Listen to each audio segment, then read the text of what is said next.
किसानां ਵੱਲੋਂ इस ਵੇਲੇ देश भर ਦੇ ਵਿੱਚ ਕਾਲੇ ਕਾਨੂੰਨਾਂ ਦੇ ਖਿਲਾਫ ਪ੍ਰਦਰਸ਼ਨ ਕੀਤੇ ਜਾ ਰਹੇ ਨੇ, ਜਿਸ ਨੂੰ ਦੇਖਦੇ ਹੋਏ ਚੰਡੀਗੜ੍ਹ 'ਚ ਸੋਮਵਾਰ ਨੂੰ ਭਾਜਪਾ ਜਨਰਲ ਸਕੱਤਰ ਚੰਦਰ ਸ਼ੇਖਰ ਨੇ ਪ੍ਰੈਸ ਕਾਨਫਰੰਸ ਕੀਤੀ।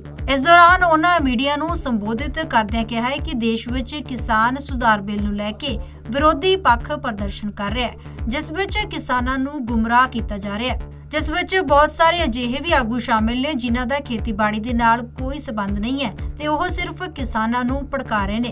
चंद्रशेखर ने भी कहा है कि जदों केंद्र सरकार दे विच आई तां किसानां नूं लैके एक टीचा तय कीता गया सी कि 2022 तक किसानां दी कमाई दुगणी करांगे। खेतीबाड़ी जो घाटे दा धंधा कहा जांदा है उस नूं वधाउण दा काम करांगे, जिस नाल हर किसी नूं फायदा होवेगा। लगातार बातचीत केंद्र सरकार किसानों के साथ कर रही है, उसके बावजूद कुछ ऐसी भ्रांतियां फैला करके और कुछ शरारती तत्व इस आंदोलन को कोई और ही रंग देने में लगे हुए हैं। उन सबके खुलासे हमने आज इस प्रेस वार्ता में किए हैं।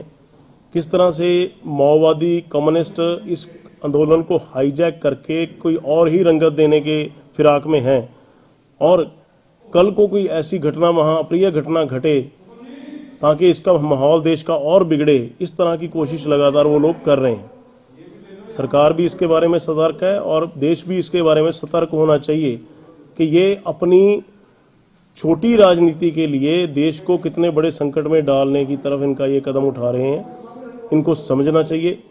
किसान हमारे भाई हैं, इस देश के अन्नदाता हैं, उसकी बहुत रिस्पेक्ट है। मोदी सरकार शुरू से ही किसानों के हित में फैसले ले रही है। किसानों की आमदन दोगुनी कैसे हो 2022 तक, ये हमारा टारगेट है। इस टारगेट को लेकर के हम लोग चले हुए हैं।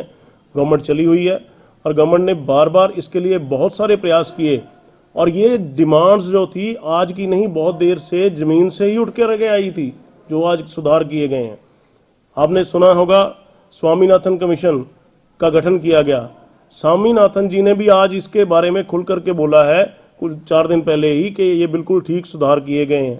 ये डिमांड्स किसानों की ही थी कि हमें ये जो एक फसली चक्कर है, कनक और चोना पंजाबी में हम जिसको बोलते हैं, राइस और वीट, इसके चक्कर में से हमें बाहर निकलना चाहते हैं, लेकिन हमारे पास ऑप्शन नहीं है।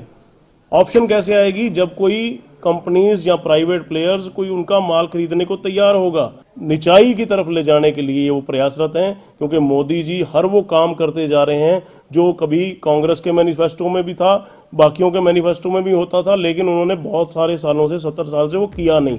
ਨਾਲ ਹੀ ਉਹਨਾਂ ਇਹ ਵੀ ਕਿਹਾ ਕਿ ਰਾਸ਼ਟਰਪਤੀ ਨੇ 3 ਖੇਤੀਬਾੜੀ ਸੁਧਾਰ ਬਿੱਲਾਂ ਉੱਤੇ ਸਹਿਮਤੀ ਦਿੱਤੀ ਹੈ ਤੇ ਇਹ ਕਾਨੂੰਨ ਬਣ ਗਿਆ, ਪਰ ਵਿਰੋਧੀ ਪੱਖ ਨੇ ਇਸ ਦਾ ਵਿਰੋਧ ਕੀਤਾ, जिस कारण कई चरणों दे विच किसानां दे नाल मीटिंग हुई पर किसी अंजाम तक नहीं पुजण दिता।